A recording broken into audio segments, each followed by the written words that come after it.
Do have nationally known psychic Tristan Rimbaud. It's good to have you here. Thank you for having me on. Gosh, you know, you probably get this all the time. People meet you and think you're a psychic. You look like you should be in grade school, for goodness sakes. Right. You look so young. Yeah. But that doesn't stop you from telling things, because you're already telling me things about my life, which I'm, you know, a little nervous to hear. But how do you? So we see all these psychics on TV all the time. Right. How do you know what to listen to and what is on course and what is you know, maybe something that may not be as true as you think? How do I keep away from being Miss Cleo, more or less? Exactly. I more or less I give it to God. I can't do what I do without God and without spirit guides and friends and family that have crossed over. Right. And I just give it to them and let them do the job, and I just tune myself in and try and be as stress-free as I can and just say whatever comes through. It's a lot of trust, learning over the years. I've been doing it for 8 years now. And the first couple of years were hard because you learn how to trust yourself along the way. Now, there are a lot of people recently, a lot of the mediums were tested in the news media like the last 5 years. And they've been getting a lot of flack for perhaps being shams. And well, there are a lot of charlatans out there. 90% of the psychics in the world are fake. It's as simple as that. They're Miss Cleo types. Right. So it's hard to find a reputable one. Yeah, and that's why we get a lot of flack. But we have to prove ourselves. I think if you're working as a psychic professionally, it's your job to go out there and prove to the skeptics that you have abilities. Okay. Well, this is your opportunity, Tristan, to prove it. I'll do my best. Okay, so we're going to go to the phones now, and our first caller to Western New York Live. What is your question about your future? We don't have calls yet? Lockport, okay. And you have a question about your career? Yes, I'm a recent graduate from Niagara University, and I have some opportunities down in the Florida area, and I was just wondering what you see is it going to be something that's going to come to fruition? What's the connection you already have to Florida? Do you have friends or family there? Do you have friends or family there? Because they're pulling me into a connection already to Florida. Yes. Okay, because it doesn't feel like you're just considering going down there for work. It feels like you have friends or family down there. There's a stronger connection to it. You do end up there. You're not going to be staying this year, but you do end up going there for, I would say, an extended visit. It's around late summer, early fall, so this would be between like July and October that you end up going down there. Okay. In terms of the work of it, they're putting like a strong help, do, fix thing around you. You're definitely the kind of person that likes to help people, to be in a social environment. You wouldn't do good being locked away in an office by yourself.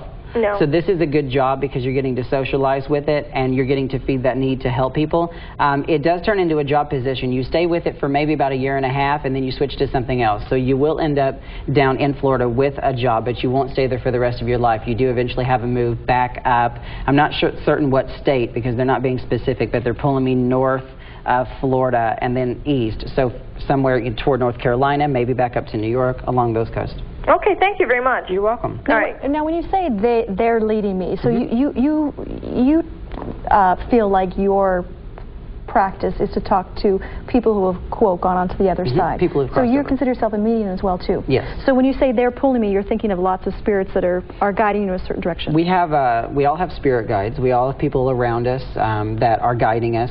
God knows we'd run into walls and car accidents left and right. We would be clumsy spiritually without guidance. That's I always tell people, God isn't taking a coffee break. He's aware of what's going on in your life. Right. And also our family members and friends that passed on, they definitely stay around us as long as you got along with them. I always tell people, you don't grab a harp and start playing. You keep your personality when you die. Oh, interesting.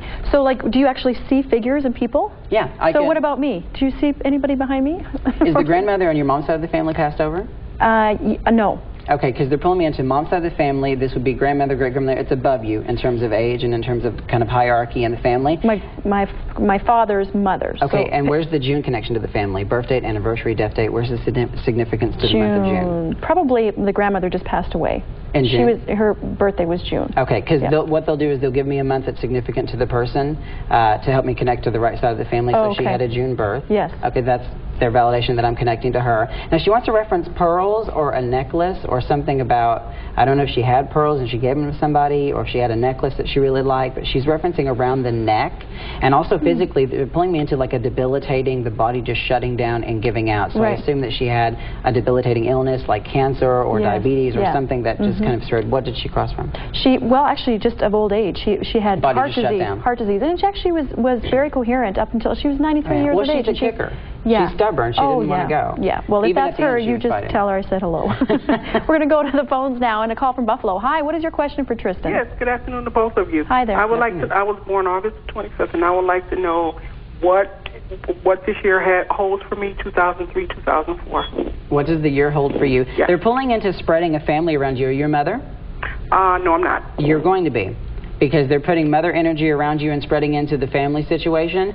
There have to be a lot of kids on either your mom's side or your dad's side, because it just feels like there's a big family, and there's that almost kind of that Catholic nosiness. So is the family Catholic, or are they just kind of nosy? Yes, we are Catholic. You're Catholic? Okay. Because what they'll do is they'll show me a rosary, and it's an analogy that the family's either Catholic or that they're just kind of nosy.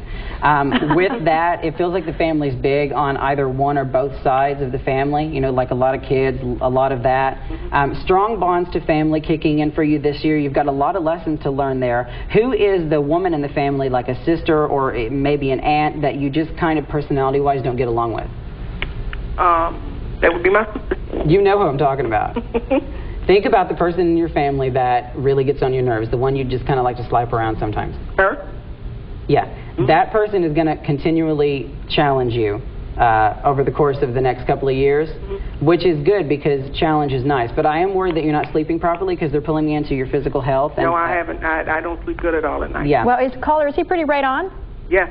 Wow. Yes, he is. Well, I want to say definitely work on stress. Just ask the higher power or to help you with stress before you go to bed, or just sit down and do a meditation. And now, as far as school and job concerned, what do you see in there? In terms of job and career. In terms of job and career, there's a shift in the environment with work situation going into July, August. So do you work around people right now in an environment with people? Yes, I do. Okay, there's some changes in the environment of people coming in and coming out. So, you know, people quitting or getting fired and new people coming in. It's almost like there's a change corporately with the company itself, and there's a shift going on. It's positive, but you won't be directly affected by it. Just the environment around you will. Oh. That's a lot to take in. Well, thanks so much for your call. But you do have a job shift coming up later in the year, because that's what she's thinking about. She doesn't like where she is. Oh, good. Well, so she does have some change. Yeah. Well, that's great. All right. Well, you're going to stand by. The bills won't be any better, but... The bills won't be any better? We don't want to hear that, Tristan. We're just teasing. Stand by, because we have more Western New York Live when we return. Well, we are in Cheektowaga at the Borders Bookshop, and we've already heard from people who made phone calls asking about psychic readings. Those are the people who obviously believe in this kind of stuff. They're calling in to find out what Tristan has to say about them. We've talked to some people here at Borders who are a little bit skeptical. Maybe they aren't sure about whether all this psychic stuff is true or not, but they have some questions of their own to see if maybe they can be converted into believers. Also, we're going to show you some books on the matter. Some of these books on the table in front of me, we're going to show you some reading you can find out about psychic material. If you're interested, you can read about it, or you can just stay tuned. We're going to have much more coming up right after this.